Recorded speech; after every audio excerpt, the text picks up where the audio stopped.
Hello, everybody, and welcome back to the Access Blockbusters Pod. It is episode 21. Welcome back. Welcome, one and all, to the Access Blockbusters Pod on the Access Blockbusters YouTube channel, on Spotify, on Apple Podcasts, on Anchor, wherever you are listening. I am so glad that you are here today to really just to enjoy listening about movies and television shows and blockbuster media, all that good stuff that has gone on in the past week or so.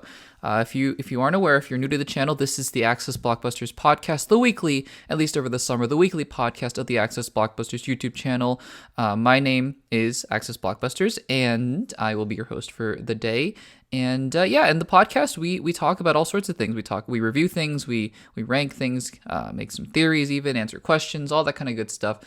So again, thank you so much for joining us. And if you haven't already, if you're on YouTube, or even if you're not listening to the podcast on YouTube, make sure to go over to the YouTube channel, the Access Blockbusters YouTube channel, and subscribe, first of all. It would really mean a lot to me. And give the video a like and comment down below. It would really show your support, and I would really appreciate it. It would really help other people to see the podcast as well. And if you're listening on Apple Podcasts, make sure to give a 5-star review. Leave your questions in the reviews if you like. Do whatever you want. It's your choice. But yeah, all that good self-promo kind of stuff that I have to get out of the way before we get into the meat and potatoes of the podcast. Okay, so that stuff is out of the way. Before we actually get into the content that I have prepared for us today, I wanted to actually go over a little bit of housekeeping before we get started. So let me jump over to my notes really quick. So first of all, I know it's August and things are winding down for the summer, but I did want to sort of, I was thinking a little bit about ways to improve the podcast, just always thinking about ways that I can make the podcast even better for you guys and make it an even more enjoyable listening experience, and also just to make it more interactive for you guys, and also, again, just to give, to provide as much valuable content to the YouTube channel for you guys to enjoy as I possibly can. And so, what I've decided to do, starting from here on out, and if you really dislike this, and if you want me to go back to the old way that things were done, where I just sort of had different segments of different major news topics and reviews and things like that, I would be more than happy to go back to that. So let me know in the comments, or let me know in the YouTube spaces or wherever you can find me. Email me at accessblockbusters@gmail.com, all that sort of stuff. Let me know what you guys prefer. But starting today, I'm going to be structuring the podcast in a little bit more of an organized fashion. It's not going to be really rigid or anything, but I thought that I was listening to other podcasts and kind of thinking about how I could better establish this one and make it more enjoyable. And I think that having some maybe pre-established segments wouldn't hurt the channel. I don't think. Maybe it would. I don't know. Maybe it really would. And you guys will have to let me know in the comments if you don't like the really rigid structure and all that sort of stuff. So again, just let me know in the comments. I'm going to go over momentarily what that structure is going to look like. But again, just let me know in the comments what you guys think, and if you guys are if you guys will enjoy the new sort of format of the podcast. So the way that the podcast is going to work is vaguely, and again, subject to change, subject to different things coming out, but it's going to look like this.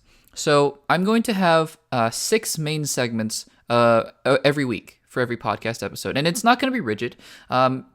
Some weeks I'm not going to have content for certain segments, as you're going to see.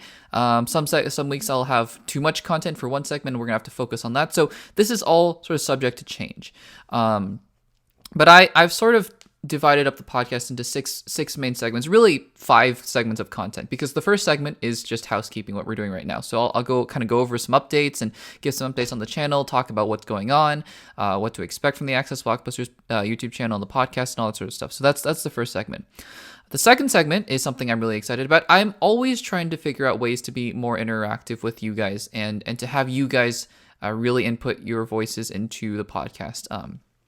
As of right now, live streaming is not something that's feasible for me, just with scheduling and just with kind of the technology that I'm working with right now. Again, it will, just the circumstances. It might be in the future, and I'd really love that, just to really get a chance to interact with you guys. But right now, it might not be the most feasible thing, and so I apologize for that. But the next best thing that I could think of for now, at least, is to really interact with you in terms of a question and answer basis. So if you guys haven't subscribed to the channel and you haven't turned on the notification bells, please make sure to do so, because that's really important for what I'm about to say.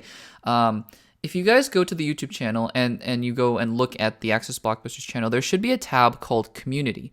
And I'm actually very active on there because I can't post videos every single day. But I am reading up on the news for movies and things like that and looking at things. And so I will, if I can't make a video about it very quickly, or if I have something I want to share my thoughts on, I'm almost posting there every single day. Please make sure to go over to the Community tab, and that's where you'll really find all the engagement outside of the videos themselves. And I've been starting this thing lately called Question of the Day. I know it's crazy. It sounds really scary. It's literally what it sounds like. It's Question of the Day, where I just pose a question and put out a poll and see what people think. Anything ranging from favorite DCU movie to pineapple on pizza, which has been very heated, I might add. But things like that. And I thought I would bring that format over to the podcast as well. So what I've decided to do, I posted this morning, actually. I didn't give a big heads up, so I apologize for that. But I posted this thing called Question of the Week. And it'll be found on the community page. You can also post questions, though, in the comments of this week's episode, and I will look at them and consider them for the next week's podcast. So if you have a question and you want to just post it in this week's episode for next week, you can absolutely do that as well. And those will be the two places where you can submit a question. I will go through all the questions. You can submit as many as you want. One person can post 7 questions, and I will pick one. And I will pick one to answer, and I will shout out your name in the podcast episode, and I will answer your question. And that'll be sort of just to a little, not a warm-up per se, not an icebreaker, but just sort of, just a nice intro into the podcast and talking about some certain things. And just to give a little bit of an insight as to how I'm going to pick the questions, it has nothing to do with... obviously I want to pick some good questions as well, but the questions, it's not like I will pick questions purely because I think that they're better written or they're just better questions than other people necessarily. I think that you guys have been posting a lot of great questions already. And the way that I'm going to be really picking the question is more just in line of the theme of the podcast, sort of, or at least what's relevant right now in movies and television and pop culture and things like that. So whatever is sort of relevant and whatever question I think will help round out the podcast and give a good intro into what's going on, I will pick those questions as well. So we do have a question / maybe 2 questions combined for today's episode. I'm really happy about that. So thank you guys already for submitting questions. And again, next week, for next week, I will give much more of a heads up so you guys know. But maybe around Sunday, maybe around Saturday, I will be posting a community post saying, hey, just send your questions, and you can post them in the YouTube channel podcast of the last week, or you can post them in the community page as well. Just a little bit of a programming note as well. I think from now on, with She-Hulk coming out on Thursdays and Andor's coming out on Wednesdays, I might be moving the podcast recording to Monday. Because I don't think I can record a podcast Thursday, Friday, Saturday, or Sunday after She-Hulk has come out. I used to do it on Wednesdays, which worked because I would watch the episodes Tuesday at midnight and that sort of thing. So yeah, I think from now on I'll be moving the podcast recording to Monday. Hopefully have it out on Tuesday, all that sort of stuff. Again, I apologize for all the housekeeping. I will get to the actual content for the episode very soon. I know I've been going on for a long time, but please bear with me. I think this is going to be a really good change for the podcast itself. So that's segment number 2. Segment number 3 is breaking news, exactly what it sounds like. Things that have come up over the past week that are interesting that I want to talk about. And yeah, that's what that'll be. Segment number 4 is reviews. If I've seen anything over the last week, I just want to talk about it, talk about what I thought about it and all that sort of stuff. And again, like before, all of these things will be clipped. Maybe not the questions, but breaking news and all the rest of the segments will be clipped and posted as individual segments as well on the channel. So that'll be good as well. The 5th segment will be ranking of the week. I'm really excited about this. I really like ranking things. And I think that this will be a fun chance for me to just, have a segment on the podcast where I can rank something that week. And number 6 is theory of the week. Now, I've been posting a couple theory videos over the past couple weeks, and they've been doing really well, but not just in terms of views. Like, that's not really the primary goal of why I brought this segment onto the channel, but rather because you guys are really interested in them.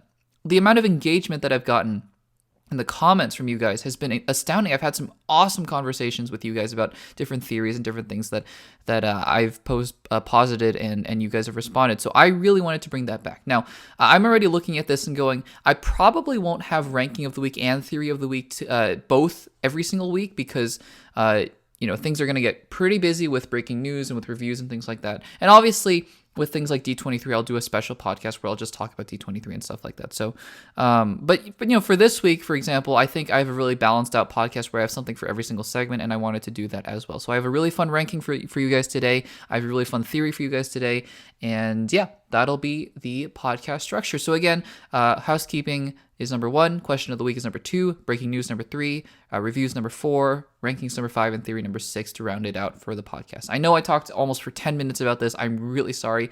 Time codes are always in the description, so if you want to jump around, you can, and ignore my housekeeping ramblings. But that is that. That is that. Okay. So let's actually get into the content for the week. And we're going to start out, like I said, with the question of the week from you guys, submitted from the viewers, again, in the community tab or in the comments section of the last week's podcast. Sorry, my phone just went off. Ignore that, please. Things happen live, We're recording this. We're trying to record this in one take, hopefully. Anyways, so yeah, I posted on the community tab, and you guys responded with some questions, and I picked out 2 questions this week. Usually I'm going to pick out one, but I think that these 2 questions are basically asking very similar things, and it's kind of funny. They're 2 different questions from 2 different people. One of the questions that has two parts to it, and the other question has one part, and there's sort of some overlap here, as you'll see. So I wanted to sort of tackle both of the questions that are posed in the episode so far. Okay, so the first question comes from a subscriber or a viewer named Vort. Thank you so much for the question. And the question is DC starting to outshine Marvel with all the recent news in your opinion? And what would you want to see at D23? And the second question comes from, and I am going to absolutely butcher your name. I apologize. I did not intend to. I'm so sorry. Comes from Rian Kotecha. Again, I sincerely apologize for butchering your name. I absolutely did. And their question is, do you think Marvel will announce projects like Doctor Strange 3 and Black Panther 3 at D23? So you guys can see how there's some overlap here, right? Basically, 2 questions here. Is DC starting to outshine Marvel with all the recent news? And the second is, what do you think will be announced at D23?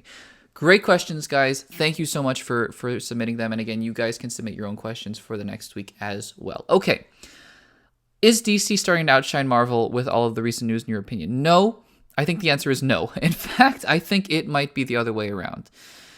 And it's interesting because I don't think that, and I like the question because it's basically asking what are the different states of DC and Marvel, but I hesitate always to put them in competition with one another because, again, I think that healthy competition is good, but I don't necessarily want to take sides here. So I don't think it matters necessarily even if DC was starting to outshine Marvel. In fact, I'd be totally happy with that. It doesn't matter. As long as one of them is doing well, at least, if not both of them, we have great content coming out. But the fact is, I think DC's recent news is actually kind of startling. Not necessarily the Batgirl stuff. I'm not talking about Batgirl necessarily and the HBO Max, which we'll talk about in the next segment, the breaking news stuff.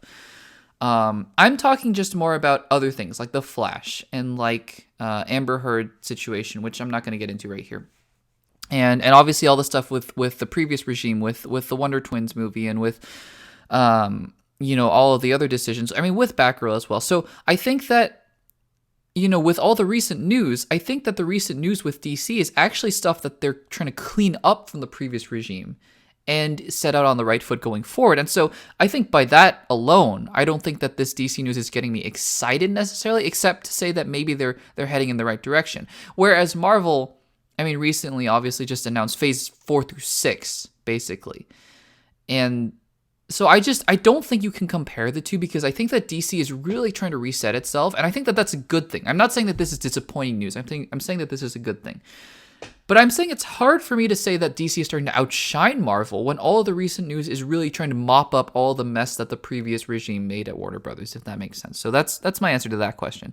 Now, in terms of what I think Marvel is going to announce at D23, and what I want to see, the answer is Phase 6, right? There's a reason that Phase 6 was unannounced at Comic-Con. There's more to that. I think D23 will be solely basically Phase 6. I will probably make this a separate segment in a future video, like ranking of the week in a future podcast where I rank the most likely things to come out of Phase 6 at D23. So I'm not going to really address that here. I will just address the two projects that you brought up, Rian, which is Doctor Strange 3 and Black Panther 3. And again, I'll make my own full rankings sometime later on, so you guys will see that later on. But Doctor Strange 3 and Black Panther 3. Do I think that those two projects are likely for D23? I think that Black Panther 3 is not as likely. I think that Black Panther Wakanda Forever coming out in 2022 and Avengers Secret Wars coming out in 2025, I think that window is just too small, that I don't see something coming out in between where there's a Black Panther 3. Plus, we're getting an Okoye Wakanda series, allegedly. Hasn't been announced yet, but that's been the rumor. And I just think that, it makes more sense, like, per saga you kind of get, not per saga, but like, the first Black Panther came out in Phase 3, which is in 2018, but the second one will come out in 2022. And I don't quite see how it would line up with the with the direction that we're heading in with Secret Wars. I could be totally wrong after seeing Black Panther 2 and maybe going, this is the most important project. I mean, there are rumors that Doctor Doom will be introduced, but I don't think that he'll be the villain of Black Panther 3 necessarily, so there's that. But yeah, I hesitate to say Black Panther 3. But Doctor Strange 3, I believe, is a lock to be a part of Phase 6. I think by 2025 or 2024, we're going to get another Doctor Strange film because you set the stuff up with Clea and the Dark Dimension. And I think that the incursions are going to be such an important part. I think that Doctor Strange 3 will be like what Black Panther was to Infinity War, setting up the world of Wakanda where the final stand took place in Infinity War. And you're going to have Doctor Strange 3 setting up really the big, the landscape, if you will, for Kang Dynasty. So I do think that Doctor Strange 3 will be something that will be announced at D23. Again, I will talk about all sorts of other things that I think will be likely to come up at D23 in a future ranking, in a future video. But thank you guys so much for those questions. And again, if you guys want to submit a question for next week's episode in the community tab, keep checking every day. It'll be there, or subscribing and turn on the notification bell. It'll be easier that way. And you can submit some questions in the comments of this episode, and I will be sure to check through those as well. Thank you guys so much for that. Let's get into some breaking news that happened this last week. I know I'm a little late on this. I am a little late. But I wanted to talk about this because it's important and because it is really monumental. So, as you guys know, and I posted this in the community tab, speaking of the community tab, Batgirl, the movie, was canceled. Not, pop culture or politically canceled. No, like the movie was actually canceled. And that was shocking news. Now, a lot of other channels, you can look at other channels like John Campy or Dan Murrell, and they do some more in-depth analysis as to the sort of economics and the sort of money and details that went on with that. But I'm just going to talk about what this means in terms of the direction of Warner Brothers. And also, I'll touch upon this briefly right now, just the fact that HBO Max is going to be merging with Discovery Media at some point in the near future. That's fine. I mean, like, HBO Max is not... It's not going anywhere, so shows like Peacemaker and I'm sure like Euphoria will still be there and stuff like that. So, and Euphoria is part of just HBO in general anyway. So, I for all the people that were panicking about HBO Max going anywhere, I don't think it's going anywhere. It's like the same content will be there and it'll be fine. But let's talk about Batgirl and let's talk about what's happening there. So, yeah, the Batgirl film was going to be straight to HBO Max, and it was going to be directed. It was directed by, I should say, the two guys who did, who directed a lot of the episodes of Miss Marvel, and they did a great job. In fact, I think they directed, if I'm not mistaken, some of the strongest episodes of Miss Marvel. So really did a great job. Leslie Grace from In the Heights was going to star as Barbara Gordon / Batgirl. J.K. Simmons was going to return as Commissioner Gordon, and Michael Keaton was going to be in the film as Bruce Wayne / Batman from his previous role in 1989, but Batgirl, I believe, was going to come out after The Flash, so that Michael Keaton had already been introduced, and then it wasn't, and it was, so I'm not quite sure what the deal was there, but Michael Keaton was going to be in the film nonetheless. And then news came out with, right around the time of the quarterly call, that for Warner Brothers, that Batgirl had been canceled, as well as the $90 million that it had entailed, and that Warner Brothers and David Zaslav were going to look into using this film as tax write-off and really recouping some of the money that way. Okay. Now, on the one hand, it is hard for me to not understand, to not see the business side, right? Because I think that, the cancellation of a lot of these projects that have been going on over the past few months with David Zaslav has been a signal that this is going in a new direction. And I think that that's fair. I think that that's totally fine. Personally, at this point, I would want DC to reboot. I think that Gal Gadot is great as Wonder Woman. I think Ben Affleck's Batman is good. Unpopular opinion. I don't think Henry Cavill is the definitive Superman. I think he's good as Superman. I wouldn't mind recasting him, to be quite honest, at this point. Not because I don't like Henry Cavill, but because I think that DC needs to head in a new direction. And so I think that by rebooting DC and just starting fresh with a Superman movie and a Batman movie and a Wonder Woman movie, I think the Wonder Woman movie especially would be harder to do with how successful the first one was and how good Shazam looks and how good Shazam was and Shazam 2 looks. But I think that this might be the hard decision that they need to make. Regardless, though, I understand. You're trying to either do a soft reboot or a hard reset or whatever it is, and you need to move on. I get it. And so on the one hand, if Batgirl was not a part of those plans, then that's fine. On a business side, I think that makes sense. I will diverge a little bit though and say that I wonder what this means for the Flash movie.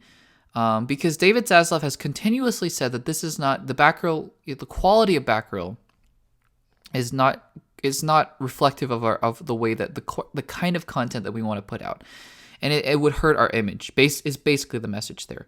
And to that I say, I think putting out the Flash would do much of the same. You guys have heard my stance on this. I've really waffled on this a little bit over the last few weeks, not because of the sort of morals and ethics of it all.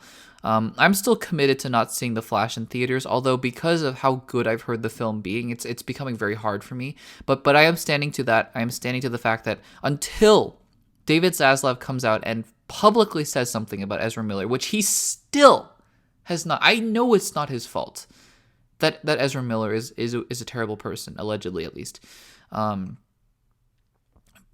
But he literally mentioned The Flash during the call and said it's a great movie. That's great. I want to see the movie. But can we not talk about Ezra Miller just for a second and say, we have the situation under control? Until that happens, I am committed to not seeing the movie in theaters. Now, I will eventually see the movie. I want to make that clear. That's not what I'm saying, is that I will never see the movie. I will find a way, whether it's on streaming, to get a bunch of people together and not spend as much money per person on the film as I can to keep consistent. But I will see the movie eventually, whether it's 5 months after the movie comes out or whatever.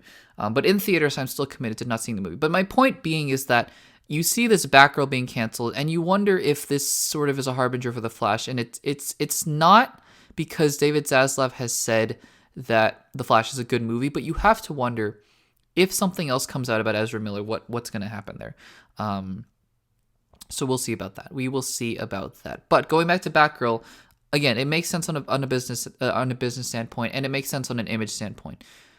That being said, that doesn't necessarily mean that we can't feel bad for these people. And I think that people, that's being lost in the conversation, is that people are jumping to the defense of David Zaslav and saying this makes sense financially and all that sort of stuff. But on the other hand, and I know it's a business. I know it's not Hollywood. It's not Friends.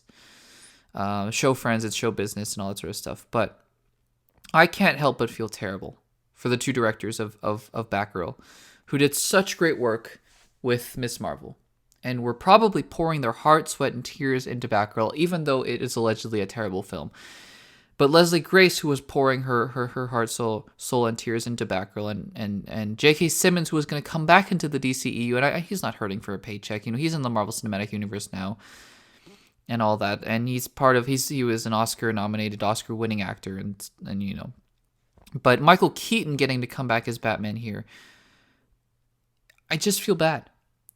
I think at the bottom line is that what I wanted to say about this, and really the point of me talking about this long after that the dust has settled, is that I want everyone to be cautious. I wanted to caution everyone and say that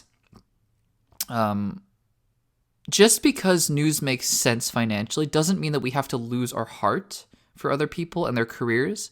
And they will recover, I'm sure, but they might not as well.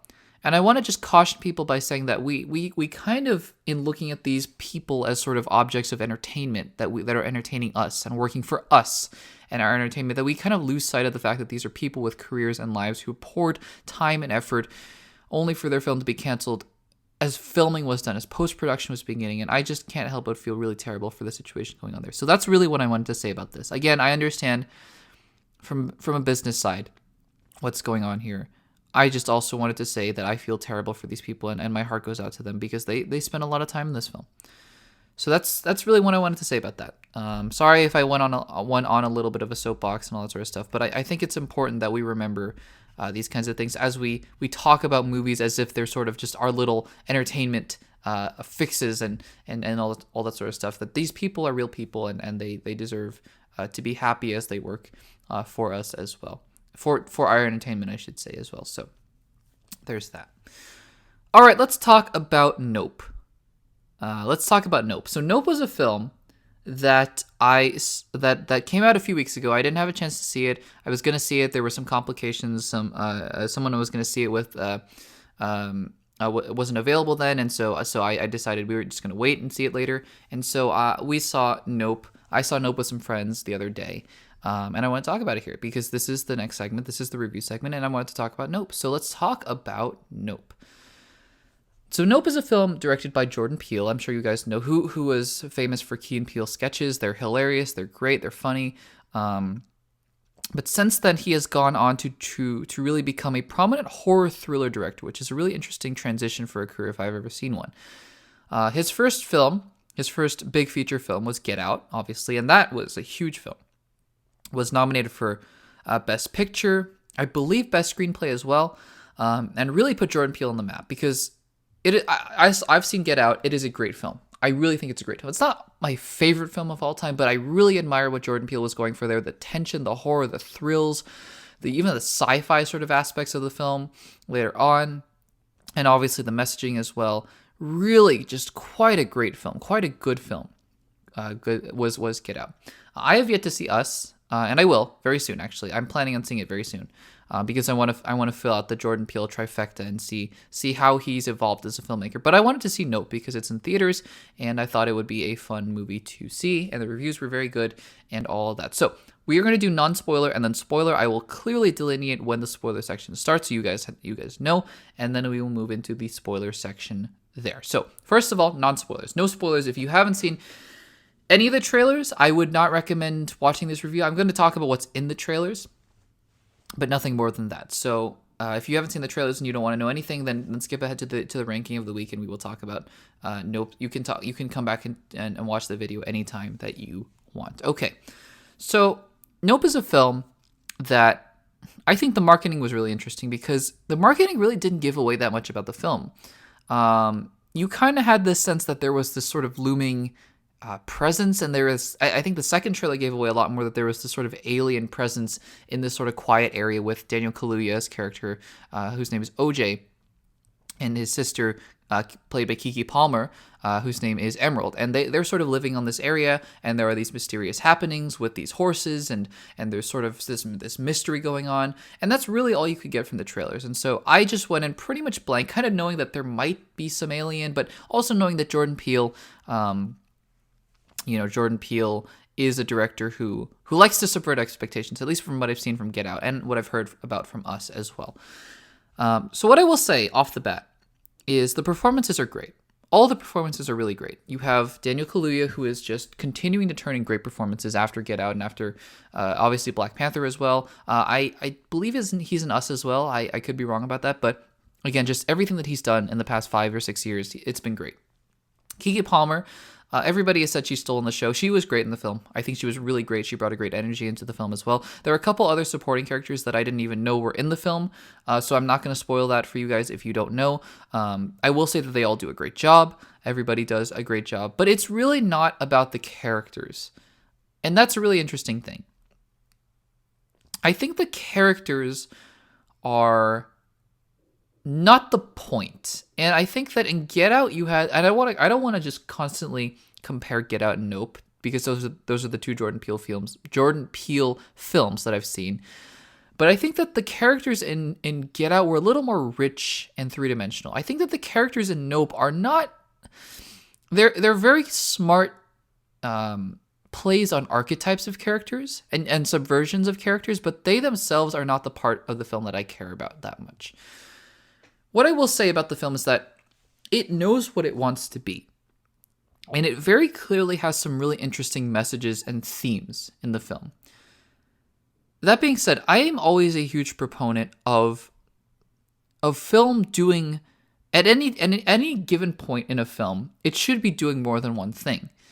It should not just be story, and it should not just be action, and it should not just be dialogue. It should not just be setup. It should not just be themes. It should be doing a lot of different things at once.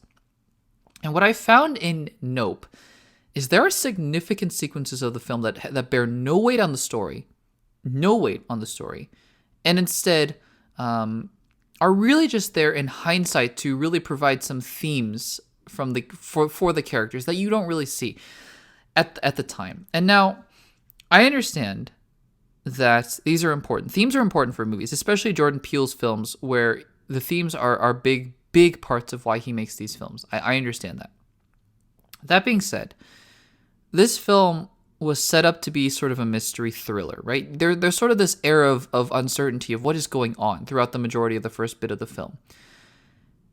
And by inserting these other scenes in there that I'm not going to spoil, obviously, but just these scenes there that are clearly there that seem important, at least at the time.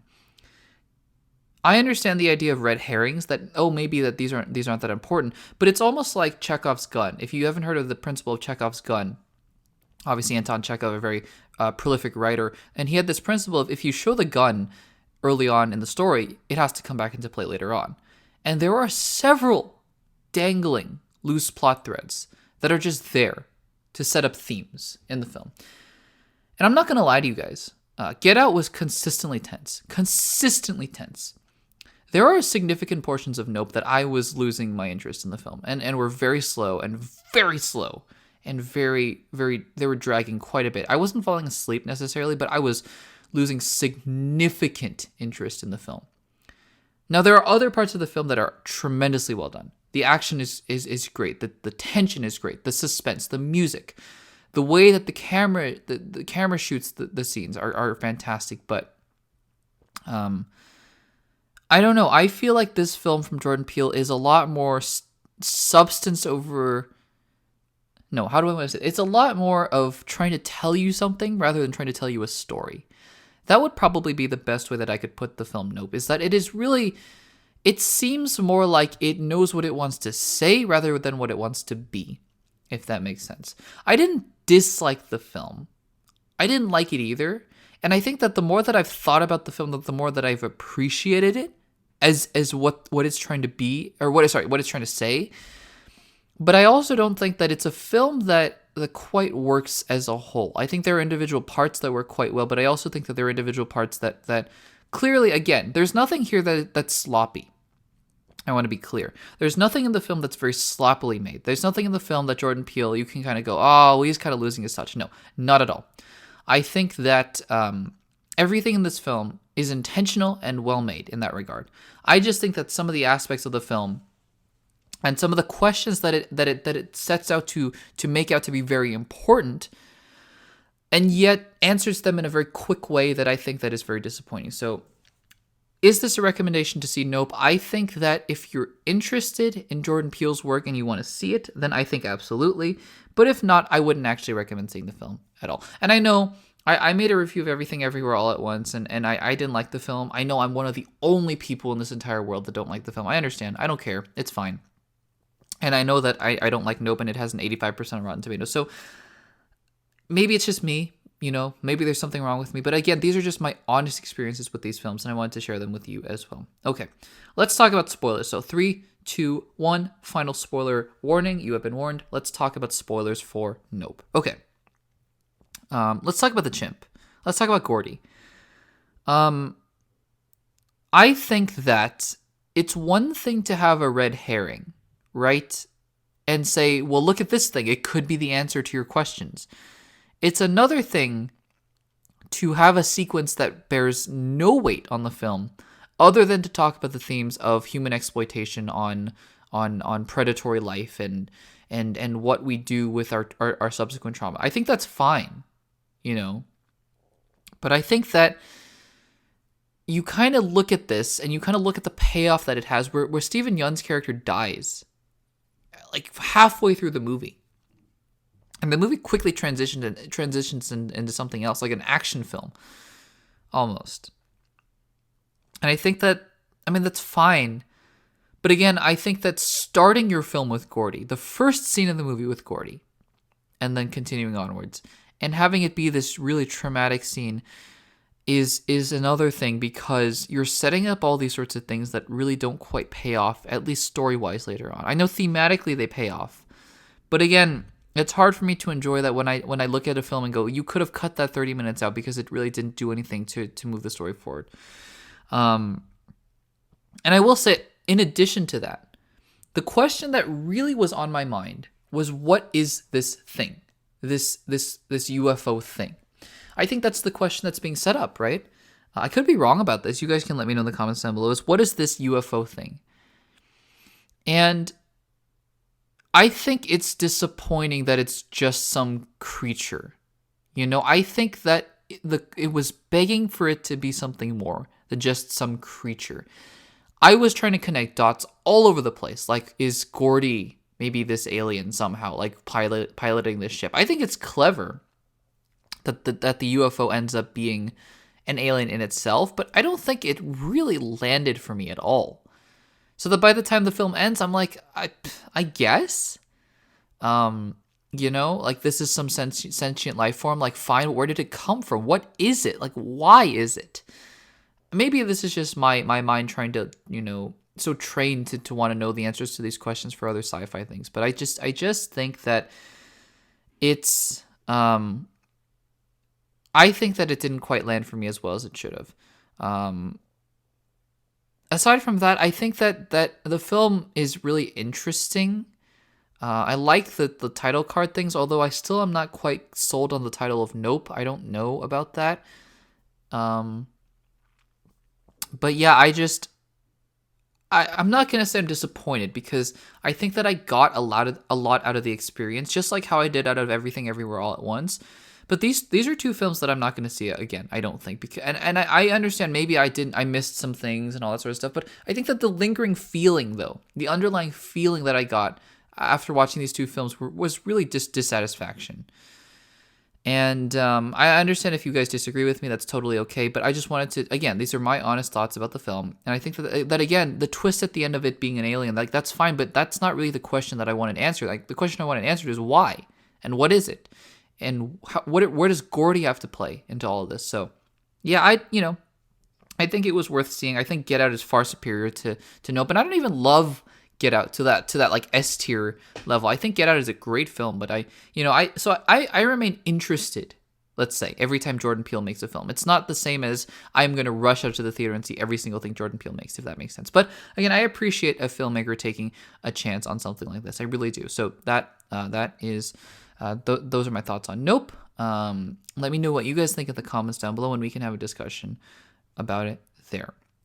All right, let's move into the ranking of the week. And today's ranking for today's episode is a fun one. I think that it's going to be a fun one. Like I said at the beginning of the podcast episode, these are rankings that I'm going to be doing just to kind of have something to rank. And now, I'm not going to go super in depth in all of these projects. It's going to be actually pretty quick. It's not going to be rapid fire necessarily. I'm going to talk about them for about maybe 30 seconds or so and then move on, because again, I don't want the podcast to really drag on for far too long. So we are going to be moving pretty quickly as we go along. Okay.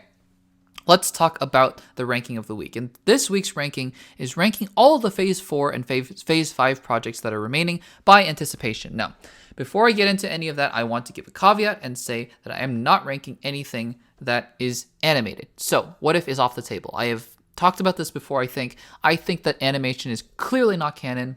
I think that it's off the table for rankings and things like that. So, I mean, you can say everything's canon with the multiverse, fine, but I don't think that they are really going to be the same level of canonicity as Clone Wars is for Star Wars, for example. So, The animation is off the table. The shorts are off the table. Werewolf by Night, I don't know anything about it. It's not even been announced. I Am Groot, cute, coming out this Friday or this Wednesday. I'm gonna see it. Obviously, I'm not gonna review it. It's cute. It's whatever. I'll give some quick thoughts maybe in the community tab. But yeah, I Am Groot not gonna be included as well. These are going to be feature-length films and Disney Plus shows. So, and these are basically just going to be whatever we saw at Comic-Con, on those big panels. So I want to just make that very clear. We have 13 projects remaining from Phase 4 and Phase 5. I want to just make sure that I have everything here really quickly, because I believe that, let me see here, Phase 5 projects. I just want to make sure I'm not missing anything, because again, I also want to say that the reason that Phase 6 is not on here is because I want to save that for a separate video. Once Phase 6 is announced, I want to make a separate video just talking about all the things in Phase 6 and ranking them. So yes, we have 1, 2, 3, 4, 5, 6 films from Phase 5, and we have 1, 2, 3, 4, 5, 6 films, 6 series from Phase 5, and we have one series and one film from Phase 4. So did I count wrong? Did I miss something? I feel like I did, and that is bothering me, because there should be 12 things total, and I have only 11 projects from Phase 5. Oh, no, okay, I got it now. Okay, I forgot Blade. Sorry about that. These are the problems of doing this live. I'll probably cut this out when I do my actual when I clip the video. So sorry, these are the problems of doing the podcast live. But we have our projects. Okay, we have our 14 projects that we are going to be ranking from Phase 4 and Phase 5. I'm going to be going from least excited to most excited, and we will go from there. And again, I want to say that as you'll see, projects with less known about them are obviously going to be lower on the list, because I just don't know as much about them. So it's not necessarily that I'm not excited. I'm excited about all of them to an extent, but I think obviously some more than others. And you're going to see that this list moves. Like when trailers come out for these things, Marvel makes great trailers, and so when the Falcon and the Winter Soldier trailer came out, that automatically became in my top 5 most anticipated things from the MCU coming out that year. And it obviously didn't work out that well for me, because I didn't love Falcon and the Winter Soldier. So I just want to make that clear. Things can change very quickly. And the list right now, as of August 8th, 2022, is really just based on what I've seen from them so far and what I know so far. Okay, let's get started. Number 14, Agatha, Coven of Chaos. Agatha Harkness was not my favorite character in WandaVision. I'm going to be honest with you. I think that Kathryn Hahn is a great actress, but I think that she played that witch character very... There's sort of only one real... you sort of see a second layer to her in the flashback scene in Salem. I think that's cool. I think that'll probably be explored in the Coven of Chaos series. But this is one of the series where all of the other ones, except for a couple, I go... why are we doing this? What's the point of this series? And I'm sure we're going to see later on how it ties into Secret Wars somehow. Maybe Agatha will be a witch, will cause an incursion or something, and will be the witch to cause the incursion. I don't know. But as of right now, I just look at this and go, what's really the point? I don't quite understand that. So Agatha, Coven of Chaos, number 14. Not super excited, but, I'll be interested to see it. Number 13, Captain America, New World Order. Now, I really like Anthony Mackie. I really like him as Captain America.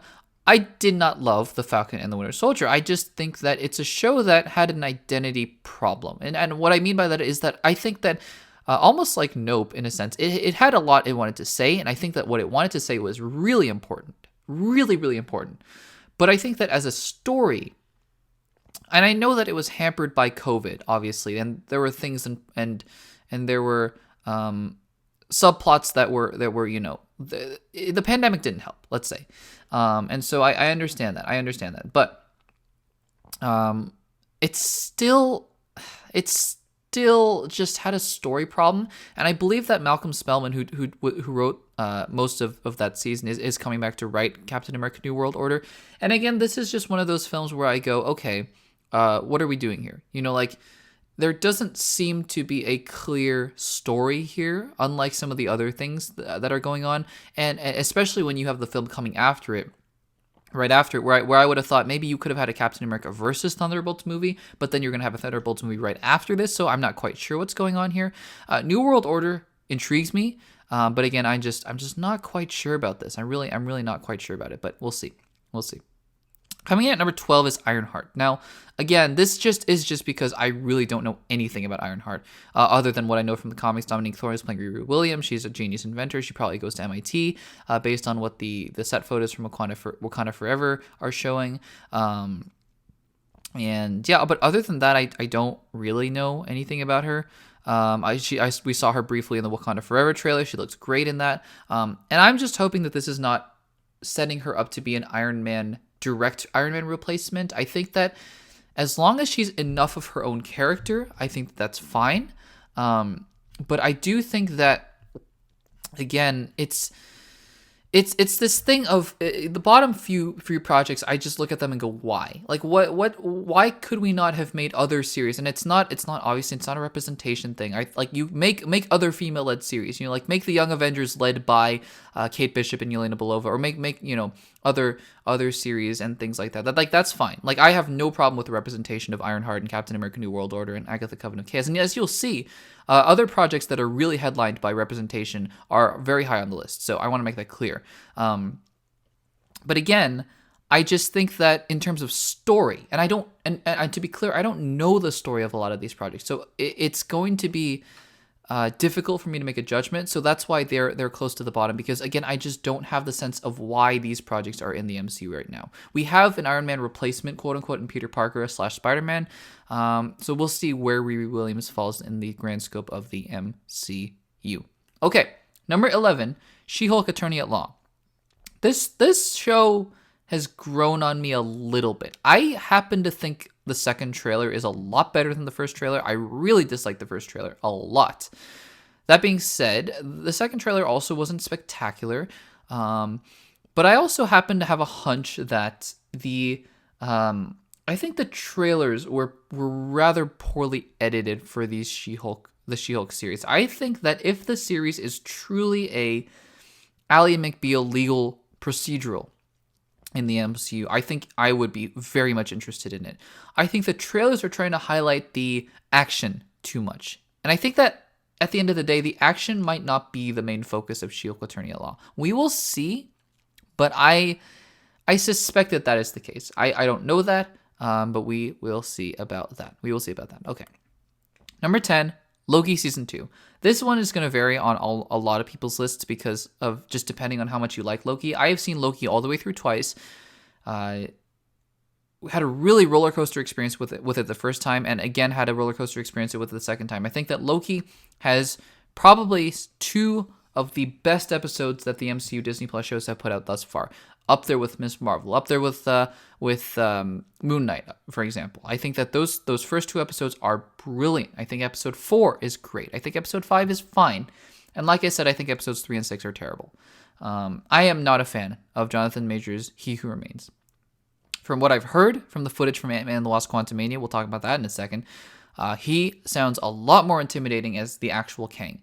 But that spastic, that crazy, maniacal He Who Remains in Loki Season 1, not a fan of that. So again, I cannot get excited about Loki Season 2 until I know that the purpose of the show is not just to set up another season. Because let's be honest, right? The purpose of Loki, the finale of Loki, was not really to finish out its own story. It was really to set up Loki Season 2 and to set up the multiverse. And that's disappointing to me. Again, you can do more things than just one thing. You don't just have to set up the other things. You can finish out with more than one purpose. So that's really why I was disappointed with Loki Season 1, and that's why I'm sort of nervous about Loki Season 2. We'll see. I love Tom Hiddleston, but we will see. Coming in at number 9 is Echo. I like the Echo character from Hawkeye. I think that she has a lot of potential. I'm really excited to see what Alako Cox can do as a leading role. I'm also excited to see, obviously, Charlie Cox and Vincent D'Onofrio back. Other than that, I don't know that much about the show. This was a show that is sort of also in that gray area of why is it being made, because at first I thought, oh, maybe this is sort of the pseudo Daredevil show that's coming out. Like maybe this is going to act as a Daredevil show with obviously not to overshadow Alako Cox's Echo, but obviously to have her be a main character and a lead character and to have her be a big part of the MCU going forward. I just haven't seen enough of her to make that judgment call yet. But I kind of thought, oh, well, if you're bringing back Kingpin and you're bringing back Daredevil, then, I mean, obviously, right? Like, it's going to be Daredevil. But then they actually announced the Daredevil series, and that made me kind of go, oh, well, then I don't quite know what this show is going to be, but we will see. I'm excited. I really liked the action sequences in Hawkeye from Echo, and I really think that Alako Cox has potential, huge potential, to be a really, really standout leading actress. So can't wait to at least see her. Not sure about the story yet, but we will see. Okay, coming in at number 8 is Blade. I am excited, obviously, because you get Mahershala Ali, 2-time Academy Award winner Mahershala Ali, to headline a film like Blade. I haven't seen the original Blade films. I don't have that much interest in doing so. The vampire aspect of Blade doesn't really appeal to me, but again, my mind can be changed about that. And I think that you have the potential of obviously people like Moon Knight showing up, or people like Dane Whitman showing up, the Black Knight. And yeah, I mean, I'm excited, but I'm not over the moon yet. I need to see something first to get me really excited about Blade. So that's Blade. Coming in at number 7, and this one has really shot up the lists as of late because of one character, and that is the Marvels, and that is Kamala Khan. Because after seeing Miss Marvel, I cannot wait to see Kamala Khan again. I am so excited to see her. Who would have thought that Miss Marvel would be my second favorite Disney Plus show of the MCU? That's crazy. And I do firmly believe that while I don't love Teyonah Parris's performance as Monica Rambeau in WandaVision, and while I have been vocal in saying I did not love Brie Larson's performance as Captain Marvel in Endgame, I liked her a lot better in Captain Marvel, and as we all know, hopefully, Captain Marvel was filmed after Avengers Endgame, so that makes some sense to me. But again, I have no reason to believe that Brie Larson has anywhere but to go but up with Captain Marvel and Carol Danvers, and I think that Monica Rambeau will be great. Nick Fury will be in the film. I'm sure Ben Mendelsohn will be in the film as well. Maybe not though. Maybe he'll be on Earth. So maybe just Nick Fury will be there. And we will see. We will see what happens. I'm excited, really, really excited to see where Kamala Khan goes as a character. I'm so happy that she landed in the MCU, the first mutant in the MCU, at least known to us, other than Professor X, but that doesn't really count. So, the Marvels, excited, and also Nia DaCosta. Can't wait to see what she does as well. Coming in at number 6 is the Thunderbolts. I think that the Thunderbolts is an interesting project because I think it's a very clever way to end out Phase 5, because the Thunderbolts, it's like we used to have Avengers films, right, closing out these phases, but I think it's kind of clever that you have an anti-Avengers film closing out Phase 5 instead. Not an Avengers film, but like an anti-Avengers film. I think that having these anti-heroes be the main characters of a film, this would almost be like their Suicide Squad. I'm actually very excited to see where they go with this. I don't think it'll be quite as explosive, no, well, pun intended actually, as the Suicide Squad, but I do think that there is a lot of potential there for this film, and I can't wait to see if it's Yelena, or if it's obviously Val will be there. Maybe Nick Fury will be there as well. If it'll be Agatha, or if it'll be Ghost or Abomination. We're seeing all these villains come back up. We will see, and it also begs the question at this point. It's coming right after a Captain America film. It begs the question, well, where are the Avengers then? If you have an anti-Avengers team running around, we will see about that. Coming in at number 5 is Guardians of the Galaxy Volume 3. This is a film that has gotten a lot of hype because of the amount of emotion that is said to have been in this, to be really in this film, and the amount of characters that are going to be saying their goodbyes to the MCU. It's going to be really heartbreaking to see them go. James Gunn has delivered recently with the Suicide Squad. I can't wait to see Peacemaker. I'm going to see it very soon. And yeah, I'm really excited because while I don't love the first 2 Guardians as much as a lot of other people, I like them very much. They're very firmly in the top half of my MCU rankings for sure. I also think that James Gunn knows what he's doing, and he knows how to end. I think he knows how to end this trilogy. So I'm very excited to see what he does with that. All right, top 4. Coming in at number 4 is Secret Invasion. I am really excited for Secret Invasion. I wish it could have been a film. It would have been a really fun espionage thriller sort of film. It's going to be a show. I just hope that they're able to deliver on this because, again, I mean, with these Disney Plus shows, it's hard to rank them at the very top. You'll notice that the last Disney Plus series I ranked is at number 9 with Echo. It's hard, but I'm just so... I love mysteries. I just love mysteries, and this idea of who can you trust is just such an exciting concept to me with the Skrulls, and I can't wait for Secret Invasion. Nick Fury, Samuel L. Jackson is back, Maria Hill, Kobe Smulders, you have Everett Ross, you have Don Cheadle coming back, and you have Emilia Clarke, Olivia Colman, and Ben Kingsley, Ben is it Kingsley Adir, and so many other amazing people on this film that I cannot wait to see what happens there. Coming in at number 3 is Ant-Man and the Wasp: Quantumania. If you guys have been watching the channel, you guys will know that Ant-Man, Scott Lang, Paul Rudd, is one of my favorite characters in the MCU. I love Paul Rudd's performance, and I cannot wait to see him again. I hope he doesn't die. I really do, because I just hope he's in the MCU forever, because he doesn't age, so it's fine. Can't wait to see where they go with this, and obviously Kang the Conqueror, from everything that I've heard, from the footage from Comic-Con, he is very intimidating, very scary, and I think that that'll work a lot better. Also really excited to see MODOK. How are they going to pull that off? I don't know. Is it going to be Yellow Jacket revived somehow? We will see. But yeah, just so excited for that. So we will see where that goes, and it'll have obviously very big implications for the future of the MCU. Okay, coming in at number 2 is Daredevil Born Again. Obviously, like I said, it's hard to root for these Disney Plus series because none of them have really stuck the landing, really. Like, WandaVision was the closest to sticking the landing, but none of them have just really stuck the landing like a Stranger Things does every single season, for example. But part of the reason why is because they're short. 6 episodes in length. And Daredevil Born Again, 18 episodes. 83 Disney Plus series put into one. That's crazy. I can't wait for that. Obviously, I love the first, the recent Netflix Daredevil series. Charlie Cox, Vincent D'Onofrio are coming back, and yeah, it's so exciting. It is so exciting to see.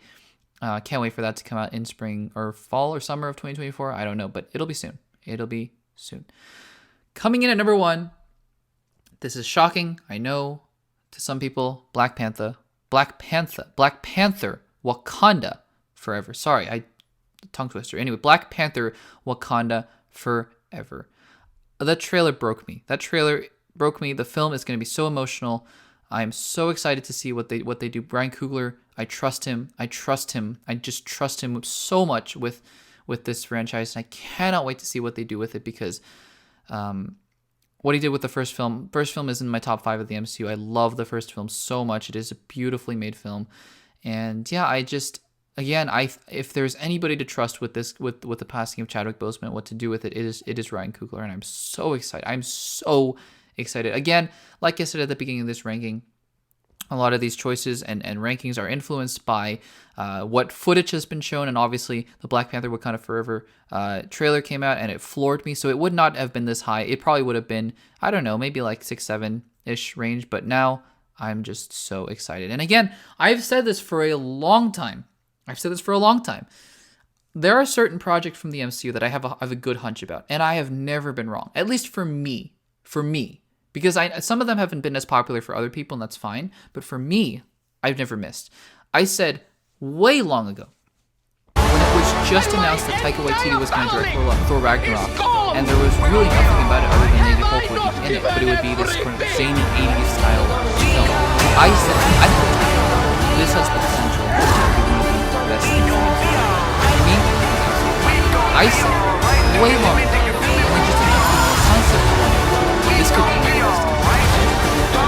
For me, and I think I said way long ago, and I know this is the one that is divisive amongst people, but I said a long time ago that Eternals done for me. And now I stand here after seeing the first Black Panther Wakanda Forever trailer. I know a lot of people are still upset they haven't recast T'Challa. They didn't recast T'Challa. I mean, it's hard for me to say get over it because I respect your opinions so much, but at the same time, I think it's time we move on. I think Black Panther Wakanda Forever is going to be one of the best things that the MCU has ever done, period. So those are my rankings for my most anticipated Phase 4 and Phase 5 projects. I know Phase 6 is, we have three projects from Phase 6, and I will talk about those later. But again, 14, Agatha Coven of Chaos. 13, Captain America New World Order. 12, Ironheart. 11, She-Hulk Attorney at Law. 10, Loki Season 2. 9, Echo. 8, Blade. 7, The Marvels. 6, Thunderbolts. 5, Guardians of the Galaxy 3. 4, Secret Invasion. 3, Ant-Man and the Wasp: Quantumania. 2, Daredevil Born Again. And number 1, Black Panther. I did that again. It's me prepping to say Wakanda that I get that at the end. Sorry, Black Panther Wakanda Forever. That is my list, and please make sure to share your list in the comments down below. I would love to hear what you guys think as well. All right, guys, let's get to this theory, because this is a theory that I've been thinking about for a while, And it's something that's been on my mind lately as I think about what the state of Star Wars is. We're going to pivot from Marvel to Star Wars here. We went from DC to Marvel to Star Wars, and I'm going to be talking about a theory that I have for Star Wars. And you guys have read the title of this video, but I want to explain my thinking for this as we go along. So, it is clear to me right now that Star Wars is lacking a sort of central direction, and I think for the most part that's okay. I think that the TV series have their little niche, and Dave Filoni and Jon Favreau are dealing with that, and they're trying to make it a shared universe there. I think that that's cool, that you have Book of Boba Fett, you have Ahsoka, and you have other shows coming out that will all tie together with The Mandalorian, obviously, and you will have a shared universe over there, and that's great. But on the film side of things, and obviously they've done all the other little prequel series like Obi-Wan Kenobi and Andor that's coming out, but obviously on the film side, it's kind of up in the air because after the reception to Star Wars The Rise of Skywalker, I think Kathleen Kennedy saw that and went, okay, well, maybe we shouldn't be doing that again for some time. They've given a film to Patty Jenkins, that is Rogue Squadron, but now that is on the back burner, apparently. They gave a trilogy to Rian Johnson, which is apparently still there somewhere, somehow, I guess. They gave a trilogy to the guys who did Game of Thrones, but that is now nowhere to be seen. And they gave a film to Taika Waititi, which is vaguely being worked on at some point, even though he has other things that he's working on as well. So that is that. But I still maintain, for as much as I love the Star Wars TV, most of it, I love Clone Wars. I don't like Rebels. I like The Mandalorian quite a bit. I didn't like Boba Fett, but I lukewarm on Obi-Wan. For as much as I like some of the things that have come out of Star Wars television, and for as excited as I am for Andor, I do think that the future of Star Wars is in the films. And I do believe that the future of Star Wars is going to be in the episodic films again. I firmly believe that another episodic film will come out again. Now, whether that is Star Wars Episode 10, 11, and 12, a new trilogy, whether or not that is Star Wars Episode 1 of a new saga, which is what I would be leaning towards as at this current point in time, a new saga for Star Wars to re-embark and reinvent itself and go forward that way. But I could be wrong. So let's just say, for the sake of argument, that this is Star Wars Episode 10, whatever it's called. The Rise of Porgs, I don't know. Whatever. Star Wars Episode 10. Where do you go here with Disney and Lucasfilm? Where is it you could possibly go? Do you bring back Daisy Ridley? Do you bring back John Boyega? Do you bring back Oscar Isaac, who I really quite enjoyed in the new trilogy despite the varying qualities of the films? But do you bring them back as the old guard? Is that just a thing that we do now? We make a trilogy and then we wait a few years and they're 10 years older and then we make the next film and they're training the new Jedi. Like, do we just keep doing that? Do we just keep training new Jedi every single new trilogy? I don't know. That's not necessarily a direction I want to go in. I do want to bring back the Jedi. I do want to bring back the Sith. Obviously, there is room to explore more of the gray area of Star Wars, right? With gray Jedi, maybe even, or Force users that aren't Jedi, for example. But I don't want it just to be the old cast of the previous trilogy training the new cast of the new trilogy and then them all dying subsequently in the films. I don't want that. I think that Daisy Ridley and Oscar Isaac and John Boyega need to move on from Star Wars. I don't necessarily think that they need to come back. Not because I don't like them as actors or as people, but because I think that the direction of Star Wars needs to go in a new direction. So where do I think they will go? Because I firmly believe that we will have a new episodic film of Star Wars. I think that there is just too much money to be made on a business side, but also this is what Star Wars is. Are you going to go out and see Taika Waititi's Star Wars film, or are you going to see Star Wars Episode 10, right? What are you more likely to see, right? What is going to make you $1 billion? So what is the direction of Star Wars? Well, I actually think, and you've read it from the title of this video, that the direction of Star Wars is actually much more set than you think. And I think that there is reason to be excited. Now, Dave Filoni and Jon Favreau have done a wonderful job of shepherding this new era of Star Wars forward as they have. I think that there have been some hiccups here and there, but I also think that for the most part, everything that they've done has been good. Now, Dave Filoni obviously has been involved for a long time. I think it would make sense for him to really be elevated to a higher position on the story level. I think that his mastery of Star Wars storytelling at least, and canonicity and canon and things like that is next to none, even to Jon Favreau. And he has really had a handle on things like Ahsoka and Clone Wars and Rebels and things like that. And I think that he is going to be at the center of planning out this new trilogy. And what this new trilogy is, I don't know. But one thing I do know for certain, and that is the theory of this video, is that Grogu will be in the new trilogy. Now, I think that this is perfect, and here is why. Because Dave Filoni is the apprentice to George Lucas, no pun intended. He really saw George Lucas as his mentor, and George Lucas was pretty heavily involved in Clone Wars, by the way, for all the George Lucas haters out there. I'm not one of them. I think that there are parts of the prequels that are really terrible and really should have benefited from different directors doing them, but whatever, all that aside. I think that George Lucas is Star Wars because it is his brainchild, right? And we are all just kind of trying to replicate that in a certain sense to this very day. I think that that's sort of what the new trilogy was trying to do. And so I think that the best person who has the best handle on all this sort of stuff is Dave Filoni. And I think that if you listen very famously to what George Lucas has said about Star Wars, he has said this: Star Wars is like poetry because it rhymes. There are parallels everywhere. Let's just look at the two trilogies that George Lucas had shepherded, the original trilogy and the prequel trilogy. It's like poetry because there are parallels running all across those films, obviously of redemption and of light side and dark side falling and falling into temptation and redemption and the fall and the rise of the Jedi and the Sith. And there is poetry there, right? There is a symmetry there. And I think that Dave Filoni is going to take that to heart. I think there is a very specific reason why we have a Baby Yoda, because I think that Star Wars Episode 10 is going to be set 800 years in the future, maybe even 500 years in the future, and we are going to see Grogu be the next Jedi Master for the new saga of Star Wars films. Star Wars Episode 10, 11, 12, 13, 14, 15, 16, 17, and 18, whatever you want to do. The next saga of films, or Episodes 1 through 9, again, of a new saga. I think that it will take place 500, 600, 700 years in the future, as we know the Yoda species can live on too. And I think that Grogu will be at the height of his powers. He will be the new Jedi Master long after Rey is dead, long after the Palpatines, long after the Skywalkers. This is no longer the Skywalker saga, but it still has ties to the original saga as well. So you don't have to disconnect it entirely, but you don't have to adhere to it as tightly anymore. You can do anything that you want. I think this is a brilliant idea if it is true, because it allows you to branch off into all sorts of new directions for Star Wars. You can do all sorts of different things, but you can also tie back to your roots. And I think that there is a very specific reason that you have a Baby Yoda in the new, or in the current existing timeline of Star Wars films and shows, because it is there to set up the fact that they're going to head in a new direction, and that Grogu will be the Jedi Master for the next saga of Star Wars films, headlined by Dave Filoni. So that is the theory. I want to hear what you guys think about the theory, so let me know in the comments down below. I really would like to hear what you guys think, because I firmly believe that after the dust settles of Rogue Squadron and the Rian Johnson trilogy and whatever is going on with Taika Waititi's film, that you are going to get new Star Wars films, episodic films, and I think that they will be taking place way in the future, and I think that Grogu will be at the center of them. That is the theory. I hope you guys enjoyed it. I hope you guys agree with me, and if not, let me know why in the comments down below.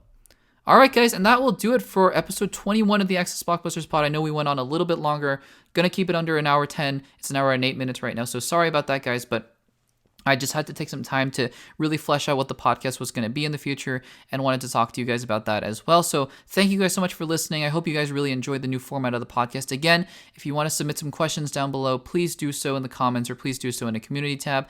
And yeah, let me know what you guys think of the podcast. Let me know what you guys are excited about. And yeah, let me know everything, anything, all at once, and I will be sure to respond to those in the comments. Subscribe to the Access Blockbusters YouTube channel. Subscribe to the podcast feed. Give some reviews. Give some love. And yeah, that'll be it for me for this week, guys. Thank you so much for listening, and I will see you guys in the next one.